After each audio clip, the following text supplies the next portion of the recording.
पेश है जी प्रोग्राम खेतीबाड़ी। किसान वीरो जय हिंद। बई किसान वीरो, कणक साडे लई बहुत ही महत्वपूर्ण फसल है। सो इहदे विच जिहड़ी समस्या आउंदी है कि आपां जिहड़े वख-वख किस्म दे नदीन है वो काफ़ी नुकसान करते हैं, से फसल की झाड़ दे विच भी वो घटा दिंदे आ। सो कणक की फसल में जे आपां गल करिए कि किस तरीके नाल असीं नदीन नाशकां की वरतों करनी है, खास करके रसायणां की वरतों करके इन्हां उपर काबू करन दी गल कीती जांदी है।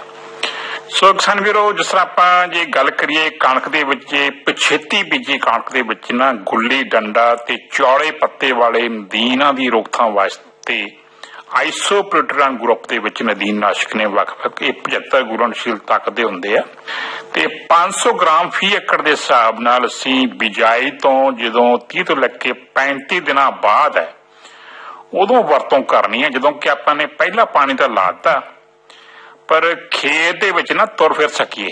बाकी भी गुली डंडा है या कुछ सख्त चौड़े पत्ते वाले नदीनां दी रोकथाम लई 2,4-D 250 ग्राम फी एकड़ नूं आइसोप्रोटेरान या क्लोडिनाफॉप ग्रुप दियां नदीन नाशक दवाइयां च रला के भी असीं इस्तेमाल कर सकते हैं।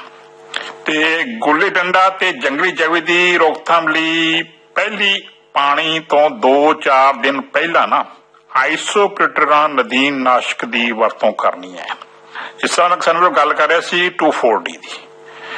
2,4-D दा आपां किसान वीरो खास करके ध्यान रखना है कि जिहड़े पंप च असीं इस्तेमाल कर रहे हैं ते इस्तेमाल तो बाद उस स्प्रे पंप नूं या तां वखरा रखो कि इसे काम वास्ते ही इस्तेमाल करिए या फिर चंगे तरीके नाल साफ करके फिर सानू रखना चाहिए हैगा, क्योंकि जे थोड़ी बहुती भी दवाई लगी रह गई तो फिर आप किसी होर ते स्प्रे हो गई तो फिर वो जिहड़े चौड़े पत्ती वाली फसल हुई तो उसका नुकसान हो सकता है।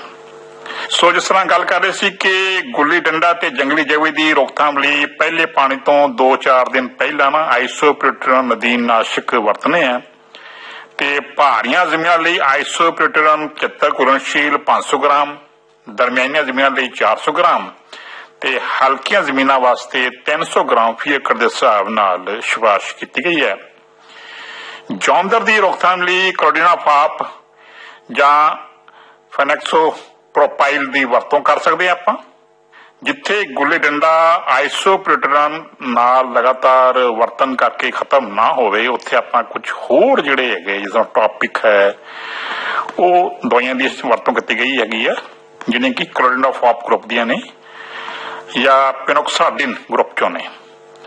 ये असीं लै सकते हैं 400 ग्राम या फिर प्यूमा पावर ले सकते हैं 10 ताकत की 400 ml या लीटर हैगी है 75 ताकत की, ये सिर्फ 13 ग्राम ले जा सकती हैगी है। सो नदीन नाशक किसान वीरों काफी रसायन महंगे ने, खास करके वरतों करते समय चोण करते समय जरूर ध्यान रखना चाहिए हैगा कि आपां इक्को ही किस्म के जिहड़े नदीन नाशक है उन्होंने बार बार इस्तेमाल ना करिए। बाकी भी जिहड़ियां कुछ इदां गल करदे सी कि इन्हां दे वरतन लई 150 लीटर पानी फी एकड़ दे हिसाब नाल इस्तेमाल करना ते फ्लैट फैन नोजल की वरतों करनी हैगी है, क्योंकि जिहड़ी नोजल का भी ध्यान रखना हैगा, पानी की सही मिकदार का भी ध्यान रखना हैगा, सही समय ते ढुकवें तरीके नाल इन्हां दी वरतों करिए, क्योंकि खेतीबाड़ी दे विच अपने खर्चे ने पहले ही बहुत ज्यादा ने। सो कई बार सानू ढुकवें नतीजे इस करके नहीं मिलते कि आप सही वरतों इन्हां दी ठीक तरीके नहीं कर पा सकते। सो ये कुछ गल्लां सी कणक चों नदीनां दी रोकथाम संबंधी। हुण समां हो रहा अगे दो गल फिर मिलांगे। जय हिंद।